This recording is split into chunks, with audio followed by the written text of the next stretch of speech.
ሰዎች ወንዶች ድንግልና የላቸውም ይላሉ። እኔ ግን ወንድ ድንግልና አለው ይላለሁ። ግን እንደ ሴት መቀደድ ያለበት ስጋ የለም ወይም መድማት አለበት አይደለም። አንድ ወንድ ባይዘዌ በግንኙነት ጊዜ ከሴት በላይ ስራ አለበት። ብልቱ እንዲቆም ቆሞ ተገትሮ እንዲቀመጥ ከዛ ሰዓቱን ጠብቆ ትጨርስና የራሱን የሴቱን እርካታ አብዛኛው ኃላፊነት ለወንድ ነው የሚቀመጠው ማለት ነው። ስለዚህ ያ ደግሞ ወንድ ልጅ ላይ ባይዘዌ የሚፈጥርበት ብዙ አይነት ስትረሶች አሉት። ጭንቀት አለበት። አስደስታት አለ ወይ ብልቴ እንደጠነከረ ይቀጥላል ወይ ልፍስፍስ ስላለ ወይ ቶሎ ጨርስ ሲሆን ወይ የሚባሉ ጭንቀቶች አሉ።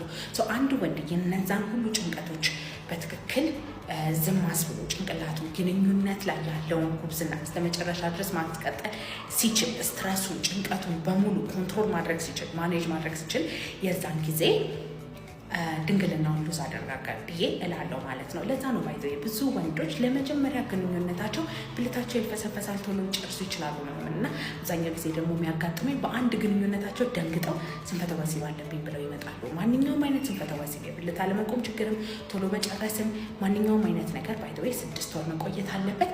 ከዛ በኋላ ደግሞ አካላዊ የሆኑ ነገሮች ከሆኑ ደግሞ ሁኔታ ሳይመርጡ ሴት ሳይመርጡ በሁሉም ግንኙነቶች ሊፈጠሩ ይገባል ማለት ነው። ግን አንድ ሴት ላይ ወይም በአንድ ሁኔታ ደንግጣችሁ የሆነ ነገር ከተፈጠረ ስንፈተ ወሲብ አለባችሁ ማለት አይደለም።